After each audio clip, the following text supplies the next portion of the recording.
Good morning. Oh, it's so good to be here with you guys today.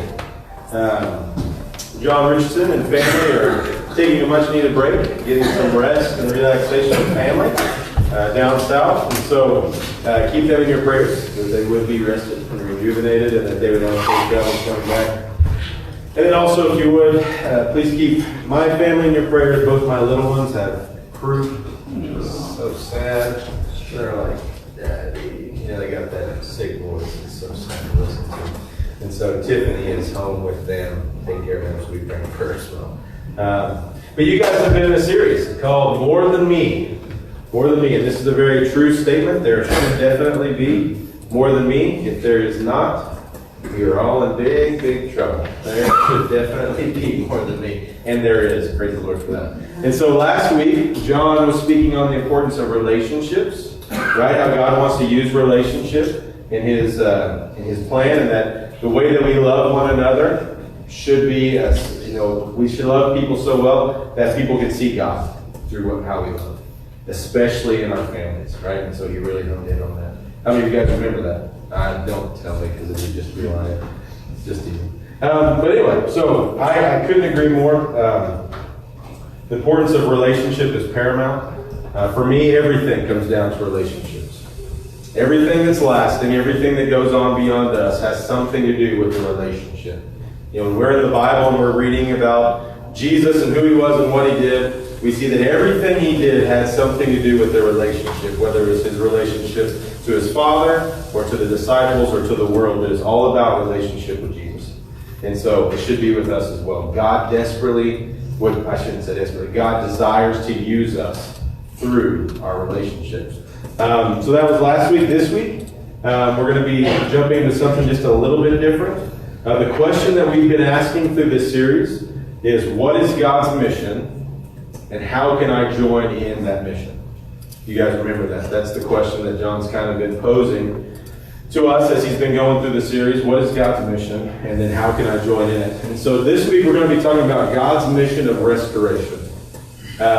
Restoration. So the definition for restoration, according to the Webster Dictionary, is coming. There it is. Restoration. The action of restoring something to its former owner, place, or condition. This is a very straightforward definition of restoration, but this is true. This is what God is doing. God is on this mission of taking everything and restoring it to its former condition and restoring it to Himself. And so we see kind of the beginning of this in Genesis 1:1 when it talks about, it says that God created the heavens and the earth. And so all things were created by God. If you keep reading in verse 31, it says, and He finished His creation and saw that it was very good. And that was the sixth day. Then on the seventh day He rested. Does anybody have any idea how God might rest? Like, do you think He rests like we do? Like, do you think He's watching college football like I do? Or something that my mind can just kind of click out on? Do you think He takes a nap? I don't know. I don't know how God rests. But I do know this. He was able to rest because it was finished. And He made it very, very good. But then something happened, right? If you don't know what happened, I would encourage you to go to Genesis chapter 3 this afternoon and read it. Okay, get in a Bible. We have Bibles here if you don't have one. Go to the first chapter of the Bible and read Genesis 3. But basically what happened is God's creation rebelled against Him. Specifically man. God said don't, and we did. And so because of that brought in all of this discord, all of this, what we call sin, right? All the bad, all the evil. Everything's been affected by it. All of creation. When we go to Romans, we see a passage here that I want to read to you guys. It will be there. There we go. It says in Romans 8:22-24, it says, we know that the whole creation has been groaning, as in the pains of childbirth, right up to the present time. Not only so, but we ourselves, who have the first fruits of the Spirit, groan inwardly as we wait eagerly for our adoption to sonship, the redemption of our bodies. And so it talks about how all of creation, since everything got corrupted, all of it has been crying out and groaning out to be restored to God. It's had a taste, right? This world has had a taste of righteousness, had a taste of being perfect. Came in and tainted all that and made it corrupted. And ever since then, it's been crying out, longing to be restored back to its former glory, the way that God created it. And so, from the beginning, when man sinned and all things went awry, and that would be a whole different sermon, God has been about the business of restoration. He's been on a mission to restore all things back to himself, back to a place of being perfect with him. And so the question becomes, what's our role in that, right? So that's the question. Now we see the mission. God's wanting to restore all things to himself. What role do we play in that? And so we're going to go to a place in the Bible, and we're going to look specifically at God's calling to an individual named Moses. You guys know Moses? Most everybody knows Moses, right? If you spend any time in church, you know about Moses. He's the guy that brought all the Israelites out of slavery in Egypt.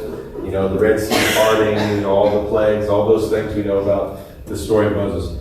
Well, we're going to look at where it all kind of began, and that's with his calling, where God called him to go. And so, but before that, I want to give you just a quick kind of recap of Moses. I'm going to try to be fast about it, and it'll kind of get us caught up to where we're going to begin. So Moses was born in Egypt to the Israelites, and the Pharaoh had said, man, these Israelites, they're growing, they're getting really big, let's take and kill all the newborn babies, right?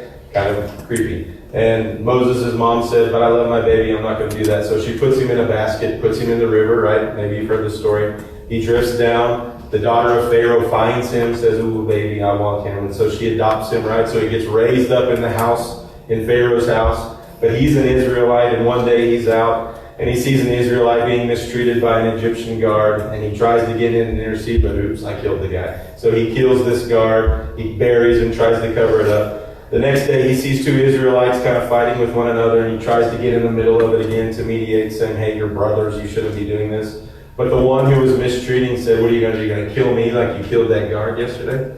And so now he knows the secret's out. Pharaoh finds out, and he says, I'm going to kill you, Moses. So Moses runs for his life. He runs through the wilderness, comes to a place called Midian. He comes to a well. There's a group of ladies trying to water their father's flock, but they're being harassed by all these other shepherds. So Moses steps in, beats up all those guys, waters the flocks. The girl goes back to her daddy. His name is Jethro, and Jethro says, okay, bring this guy to me. He meets Moses, and he says, I am going to give you my daughter, Zipporah. Does anybody have any baby names they're looking for? Zipporah.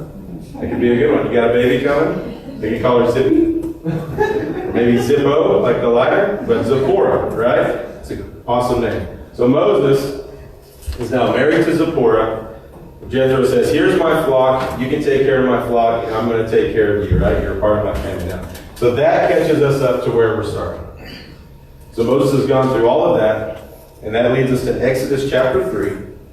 If you want to go there in your Bible, you can. If you don't, it's right up here on the screen. You can read along with me.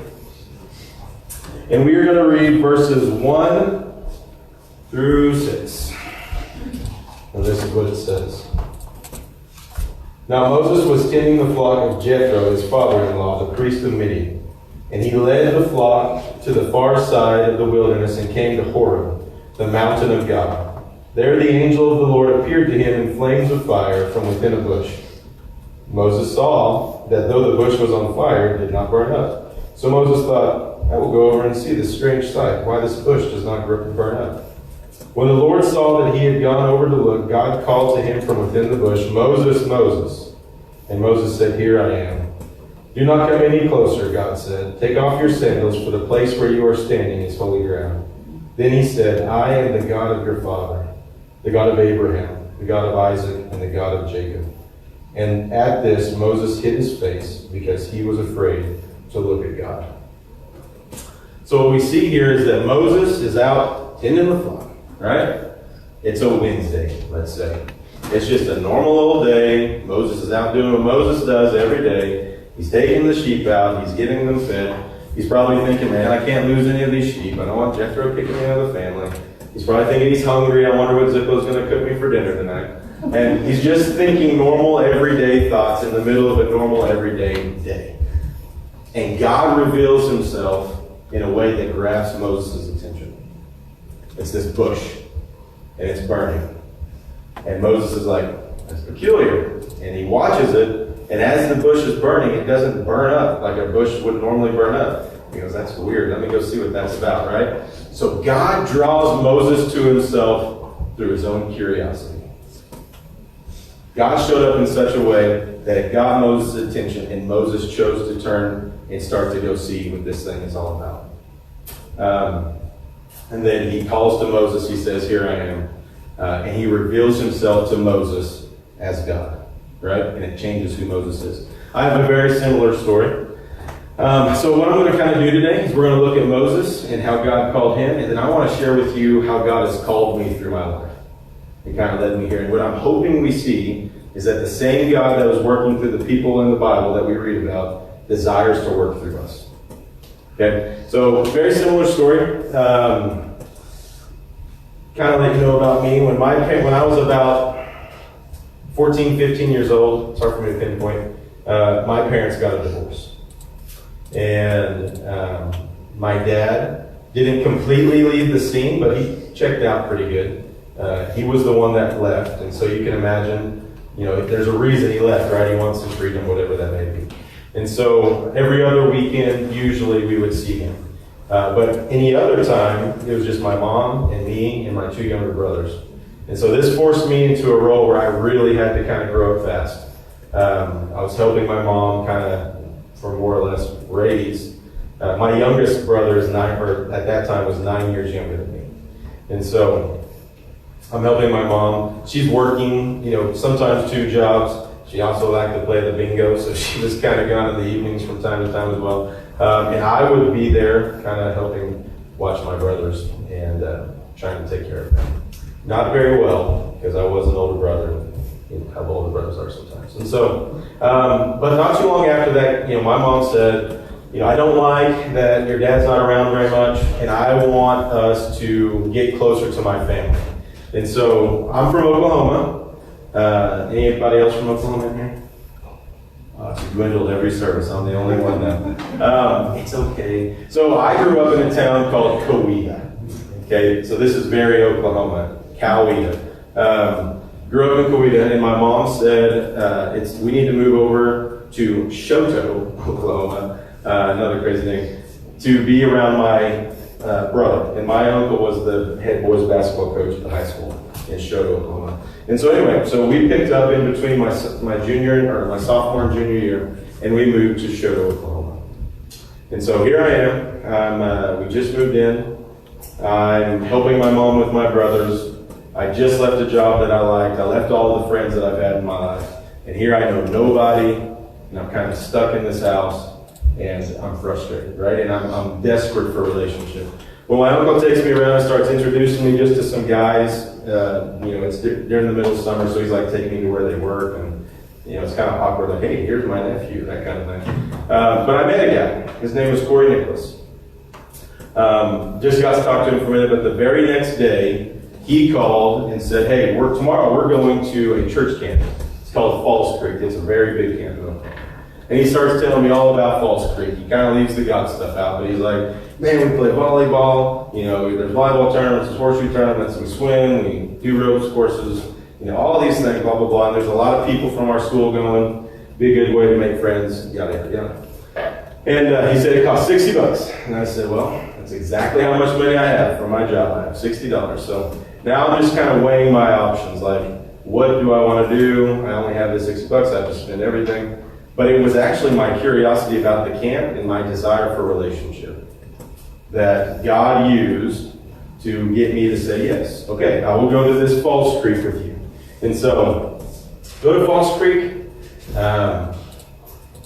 God used that time at Falls Creek to really grab me around the collar. I had been raised in church. A lot of my uncles and aunts and grandparents were pastors in different churches across Oklahoma. I've heard about Jesus a lot, but this was the very first time that I heard that he wants a relationship with me. That he's not just this God, but that he desires a relationship with me. And God had me in a place because of my dad, just everything in my life. He had me right where I needed to be, to where I was open and willing to hearing that and accepted Jesus Christ as my Savior. And got saved there. Jesus saved my life at Falls Creek, and that changed the trajectory of my entire life. So from there on out, it was going to be different than what it would have been. And so I look at that, and I look at this story of Moses, and I think about everything that had to occur in Moses' life to get him to where he was to see this burning bush. And when you look at that, like, what had to happen? Well, a decree to kill a bunch of babies had to happen.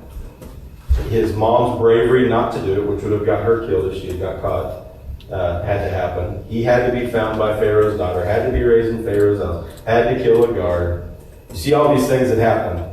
Pharaoh had to threaten his life. He had to run away. He had to beat up some shepherds, had to be brought to Jethro. Jethro had to give him Zippo. All these things had to happen to get him to a place to where he's watching a very specific flock of sheep on a very specific day, and God revealed himself in a very specific way that got his attention.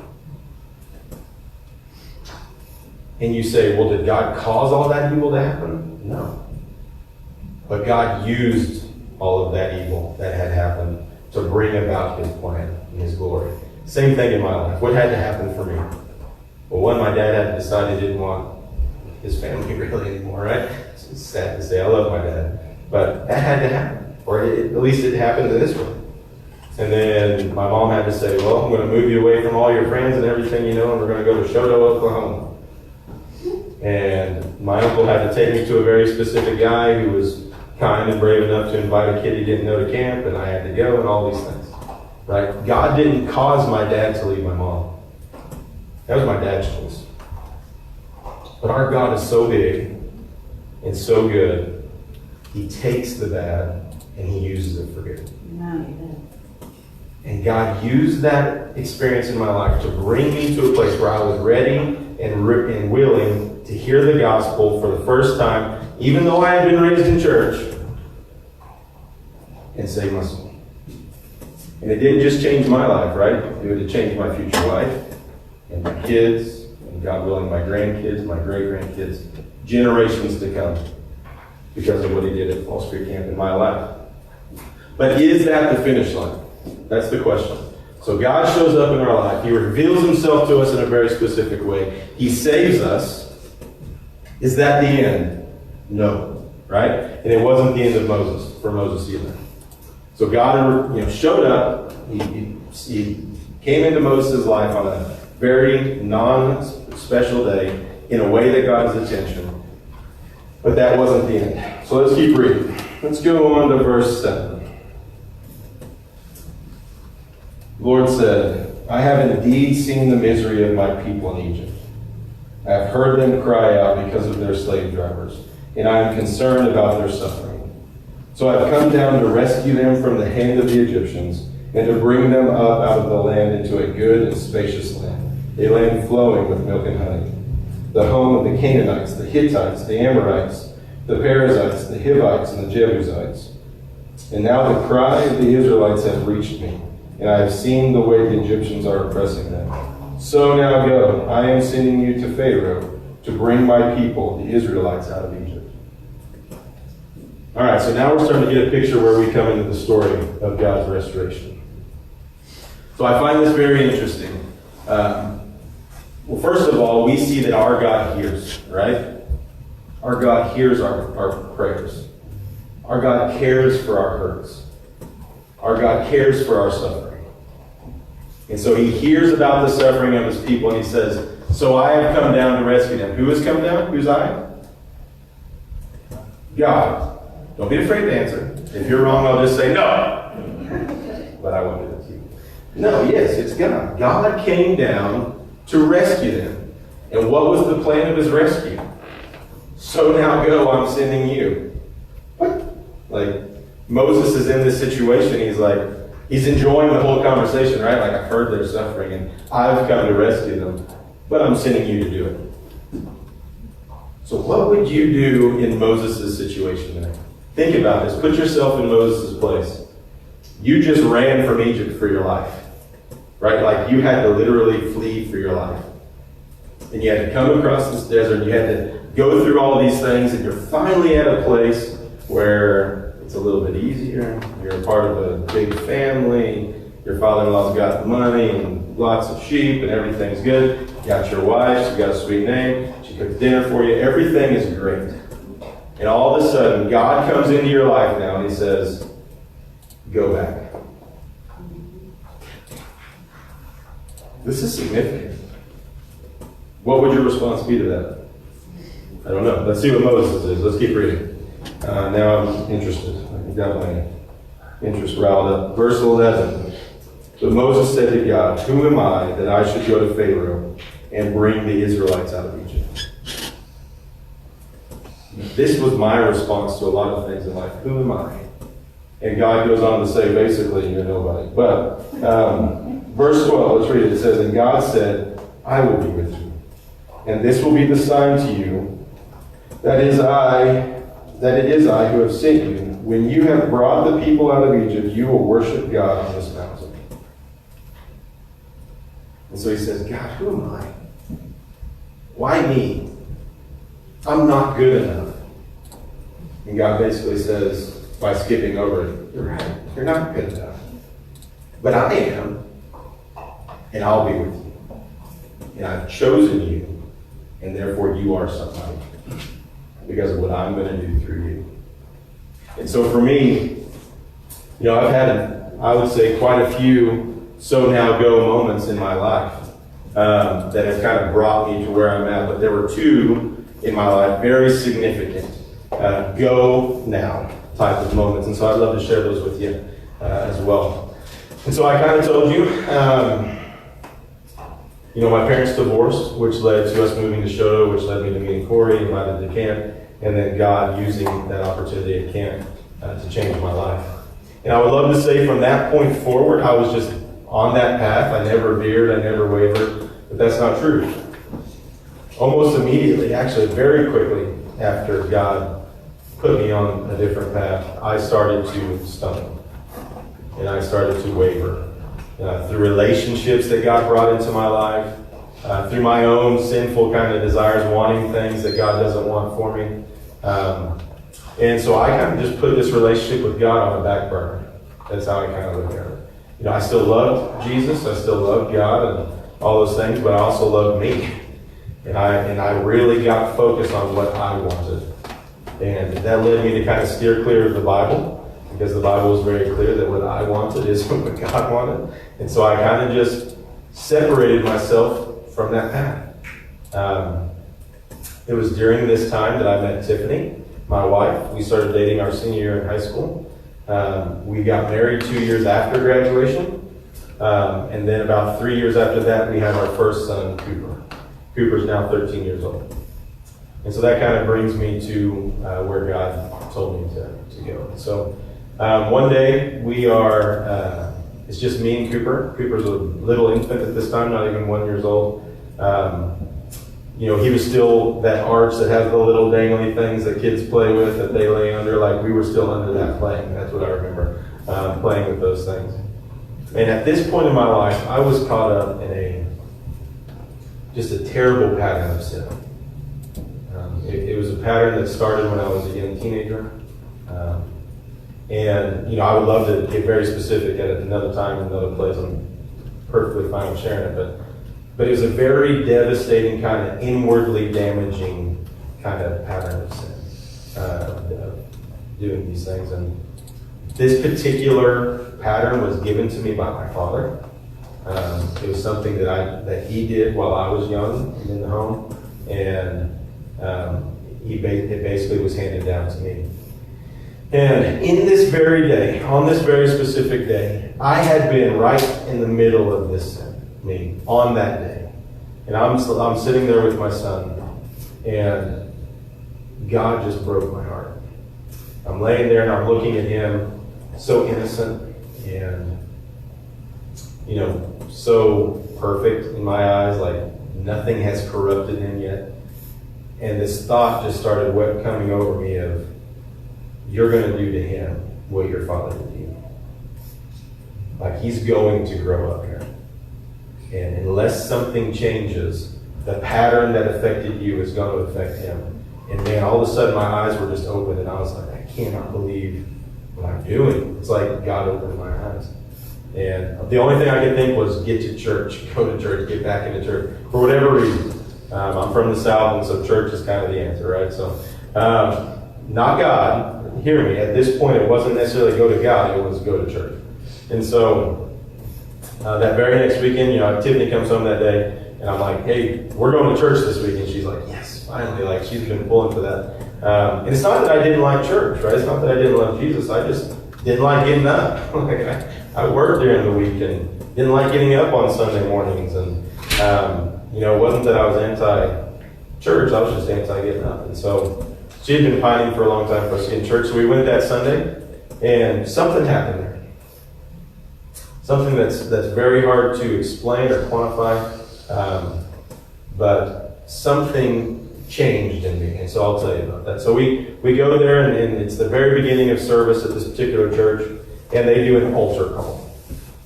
So understand, I know we don't really do altar calls here, and that's probably a good thing, but if you're familiar with an altar call, it's basically you guys have something going on in your heart, something you want to get right with God, so come up front, and we'll pray, and you guys can come up here and pray, that kind of thing. And so this pastor starts to give an altar call, and in the middle, right at the beginning of this altar call, things start happening to me. And I'm not expecting it, not looking for it, I'm just there. And so I'm standing in this pew, and all of a sudden I just start shaking like a leaf. Like it's just weird, convulsing shaking. And then I start crying uncontrollably, like blubbering crying. It's like something fell on me, right? Not an air conditioner or something like that. But something unseen was grabbing hold of me. And through this, I'm trying to listen to what the pastor is saying. And he's saying things like, this guy's been running from God. He needs to come back. He's been called to ministry. Just all of these things. I'm hearing this and I'm checking in and out because I'm trying to figure out what's going on with me. And then all of a sudden he says, if that's you, come. And as soon as I heard that, I heard a voice in my head say, go. And so I didn't know what that meant, didn't know what was happening, but I went. And so I stepped out and I went up front. The pastor prayed for me, which is a story I won't get into, but it was a significant little thing. And then I go back and I sit down in my pew. And I'm just sitting there, and I don't remember anything else he says, but I'm just sitting there and I'm just thinking the whole time, like, what just happened? Like, I had never been a part of something that dramatic before. But whatever it was changed me forever. And I was just sitting there thinking, like, how can I be this different? It was absolutely, I was in shock. And so, anyway, service is over, we get in the car, we're going home, I'm still kind of in shock, just kind of quiet. And Tiffany's over there, she saw me shaking like a weirdo and blubbering like a baby and going up front, which was not me. And crying, by the way, was not my gig. Like, now I cry at the drop of a hat, I'm a giant baby, but back then, like, crying just did not happen. I'm sure it had a lot to do with, how I grew up and stuff. But men didn't cry, right? Women cried. When Old Yeller died, I said, it's about time. You know what I'm saying? That's who I was growing up. I did not cry. And so, but I was just bawling. So she's just kind of over there, probably hoping that I'll bring it up. But she goes, so, what was that? Like, what happened? And I'm like, all right, Tiff, so I've been telling her for years, I'm going to change this. I'm going to change that. I'm going to do better here. I'm going to do better there. I said, I know I've told you I'm going to change and do all these different things over the years, and I know I've lied every time. Those things haven't happened. So I'm not going to tell you I'm anything. I was like, I just want you to watch me. I said, because I can't explain it. I can't put it into words, but God changed me today. And you won't hear me cussing anymore. You won't see me getting in and watching things I shouldn't do. You won't see me acting ways I shouldn't act, drinking and getting drunk on the weekends, smoking, all these things I was into. Not saying every one of those things is bad in and of themselves, but that's who I was, and God changed all that. And I said, just watch. I can't explain to you, I don't expect you to believe me, but just wait and see. I'm not the same guy anymore. And she was like, oh, cool. Yeah, that sounds good. Because she's heard all that stuff, I'm going to be different. But it was true. God did something in me that day, and I believe it was because he was calling me into ministry. Like he was just putting me on a completely different path, and he was answering prayer, all of those things. And so, anyway, 2 weeks after that, I run back into this Corey Nicholas guy, this guy that invites me to Falls Creek. And so I'm like, we haven't seen each other in like 2 years, and he's like, so what's new? And I'm like, well, this is kind of new. This is what God just did. And he was the youth pastor at a church in Choctaw, Oklahoma. And so when I'm telling him all this, he's like, hey, why don't you come play softball with me?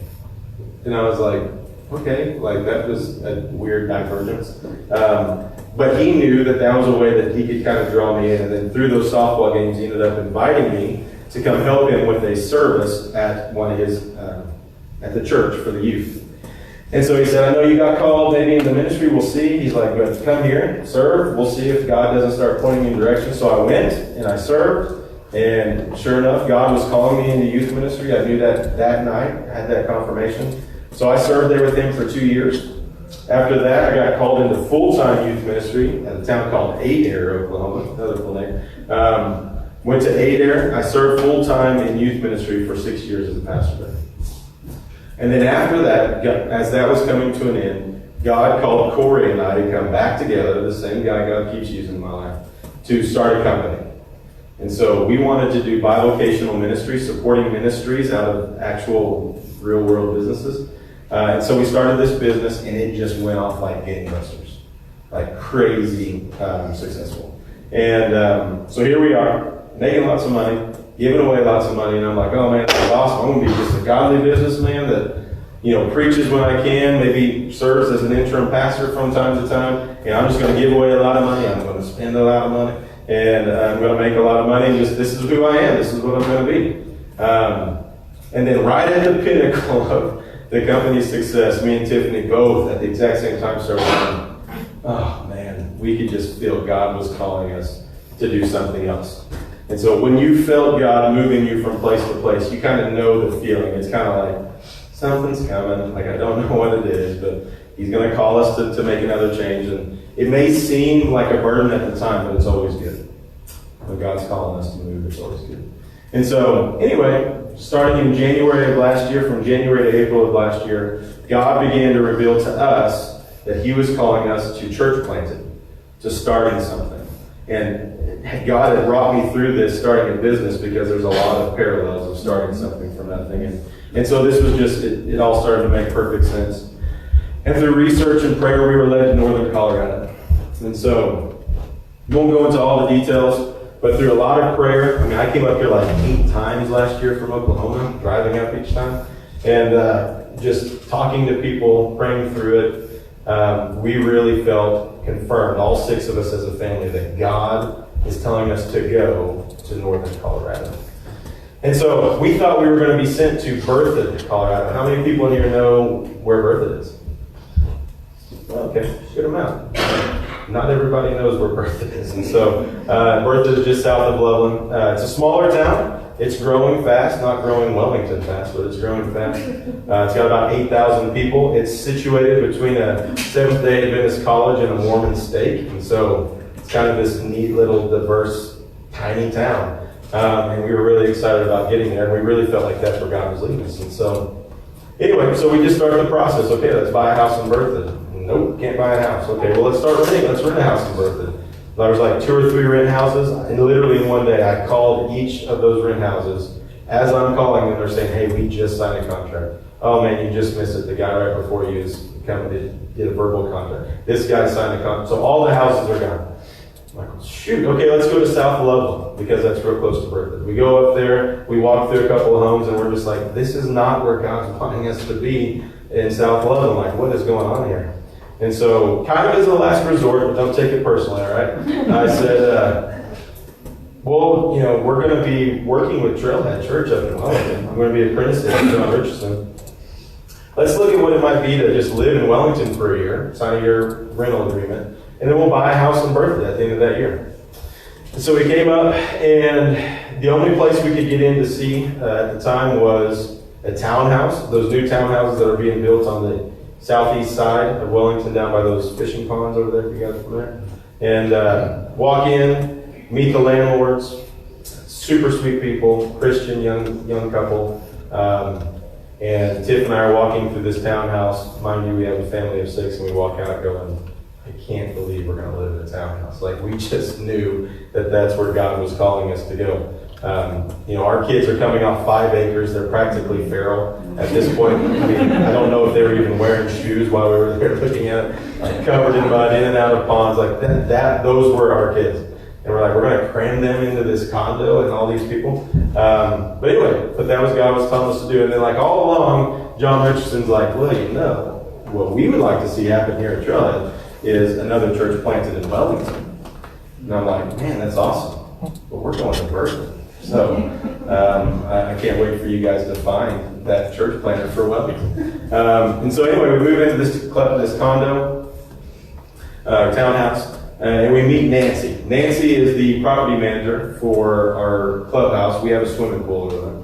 Don't be jealous. But she kind of runs that, and we go to her, and we're getting our keys, but I'm talking to her, and she's saying a lot of, Christianese type stuff. Like, if you've been in the church a long time like I have, there's little verbiage and language that people will say or do. And so I was picking up on the fact that this lady was a Christian. And I said, the reason we're here is because we're going to be planting a church in Berkeley.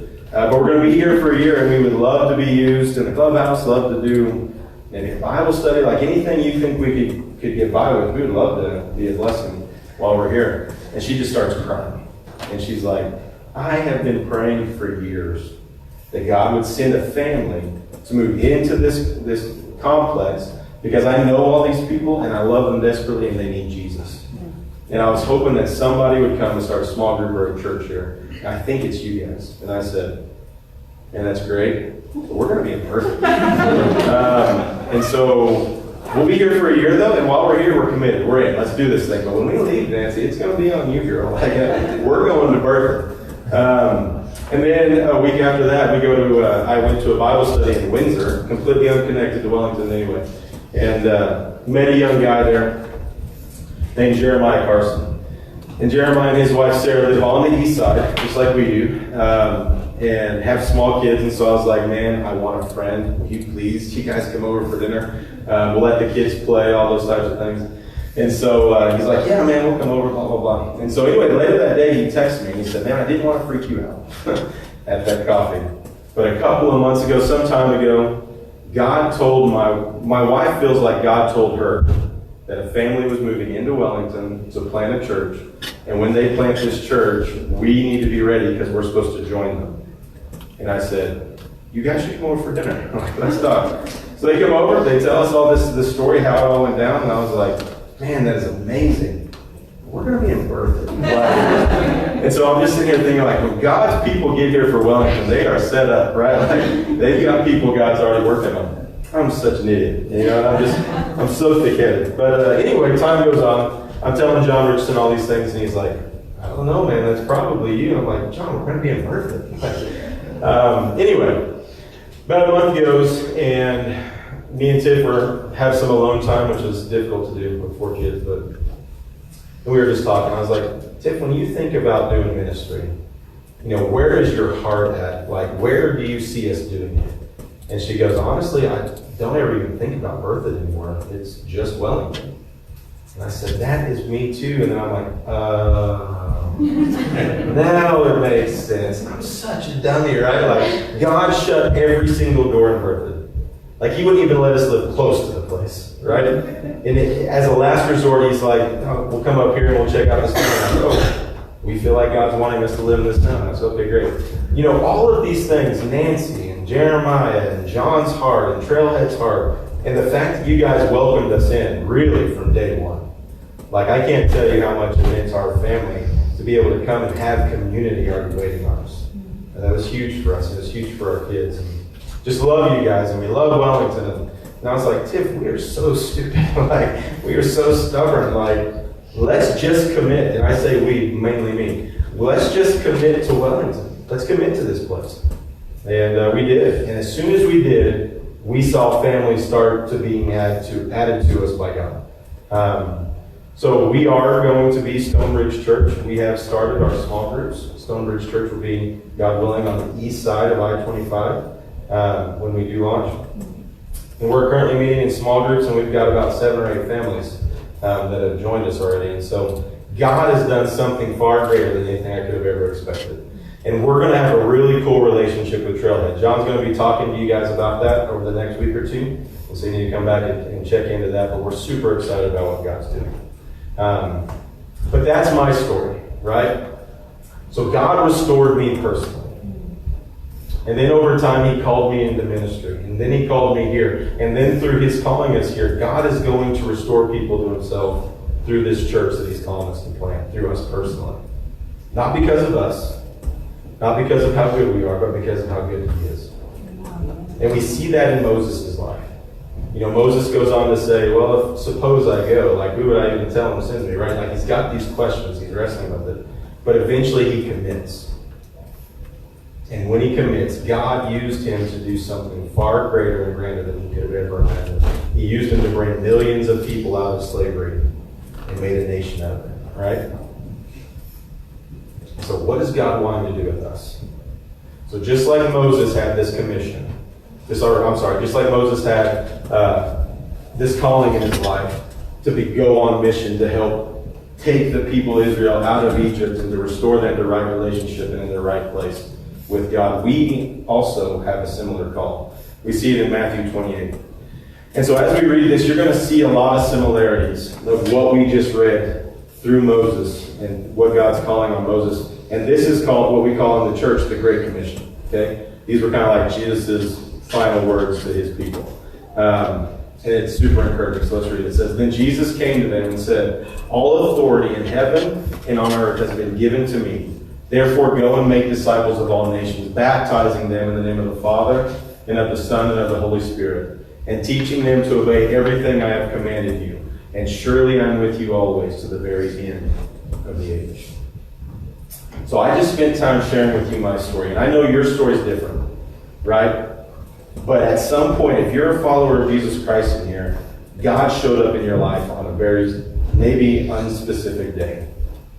And he revealed himself to you in a way that got your attention. And he came in a way that you were open to it, and he saved your soul. But that's not the finish line. That's not the end. That is the beginning. From there, God gives you the command, the commission to go. But here's what's so cool. He follows it up with a promise. You do not go alone. I'll be with you to the very end of the age. Just like with Moses. Was it Moses that did the work in Egypt? Was it him who brought the plagues? Was it him who delivered? No, God did all those things. But he did it through the willing and obedience of Moses. Willingness and obedience of Moses. So think about the people in your life. The people who are desperate for restoration. The people you know that are broken and hurting. People that you know that are sick and lost and desperate for a Savior. How could God use you in their story of restoration? You know, when I was restoring my house back in Adair, Oklahoma, so I could sell it and move up here. In the evenings, I didn't have a whole lot of money to put into it, so in the evenings I did most of the work. And every time I get my tools out to start working, here comes Sawyer, my little groupie buddy. He's sick right now. And he'd say, Dad, I'm going to work with you. And I'd say, great, go get your tools, man. He'd go off and he'd come back with his little plastic saw and his plastic hammer and his screwdriver and he'd be in his tool belt or whatever. And as I start working, he's just banging and clanging and grabbing scrap wood and running his plastic saw on it, right? Doing all these things. Busy about helping me. And I was the one doing the work. Right? And just every once in a while I would take the screw gun and I would put it to the side. And I'd grab an actual screwdriver and I would start screwing in a screw and I would call him over. I'm like, all right, Sawyer, I really need your help here. This screw is so important, right? So he would start screwing it in. He'd hit a hard spot. So then I would just kind of put my hand on top of his and we would get it past the hard spot and then he would keep going. I mean, that's what God wants to do. This is what it is. Sawyer didn't restore our house. I did. But man, did I have so much joy in my son joining me. And I absolutely loved him working with me. And this is what God wants with us. He wants to use us in his story of restoration. He's doing the work. But he's called us to just be obedient to join him. And so this brings us to the big idea of the weekend. It brings great joy to the Father when his children join in his work of restoration. Now, I purposely didn't make this a do statement. Like, if you will go and join in God's help, then he'll have great joy. I wanted you to see the why. Why do we go? Why do we get uncomfortable? Why do we step up? Because it brings great joy to our Father. What other motivation do we need than to know that the God of all creation smiles at us? And it's not even you and me doing it. It's him. But every time we step out and we go, he smiles. And I'm telling you guys, as you take one small step of faith, every time you take that step, you'll be met by God. And you'll find out that step was already prepared and he had done all the work before you even took it. And every time it gets scary and every time you think you're about to fall, he catches you. I know this because I've taken small steps in my life that led me to a place where I was willing to pick my family up out of Oklahoma, leaving all of our friends and family, coming to a place we did not know, to a people we did not know, trusting all along that God was calling us there and he's already there waiting for us. That didn't happen day one. That happened because of the hundreds of other little baby steps of faith I took beforehand and saw how faithful God was. So this is what we're called to do. This is how we join his work. By faithfully stepping in obedience just to go. And so here's the application for the weekend. This is what I would ask you guys to take away from this and actually do. Who is the person in your life that you know needs that restoration? That needs to be made right in relationship with God? What I would ask you to do is pray for them. Pray for them. Pray that God would provide a way for them to be restored. And here's the step of faith. Pray that God would use you. Some way, somehow, that God would use you in the plan of restoration for the person you care about. And remember, it's not you doing the work. He does the work. You just need to be faithful to pray, and when the time's right, you go. So that's the prayer. That's the takeaway for today. If you guys will just close your eyes for just a second. I'm just going to come play. This isn't mystical. This isn't magical. This is just a way for you to kind of get alone in a room full of people. Some of you here today, and we're talking about people that need restoration. Maybe it's you. Maybe you need to be restored. Maybe you were brought here by some form of curiosity. You saw the sign on the building. You saw something online. You heard a friend talking about trailhead. Maybe you thought this was a hiking excursion place. Something brought you in, and you're here. And even though you're here, you know you're far from God.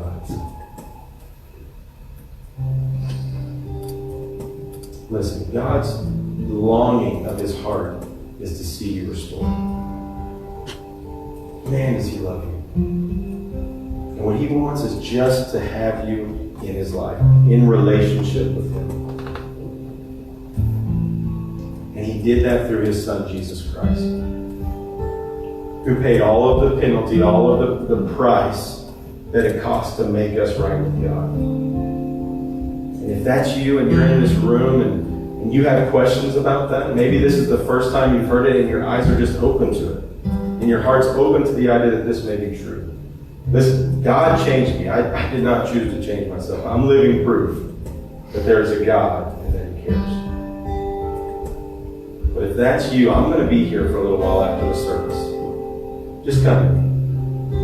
We'll pray. And we'll talk. And we'll see what God's doing in your heart.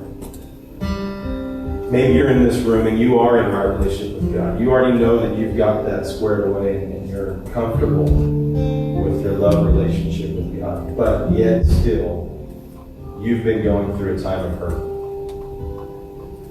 time of great trial, time of pain. And you just need your Father to comfort you. This weekend I was working on my sermon. I had a really long week. Did not have the time to put into it during the week like I liked.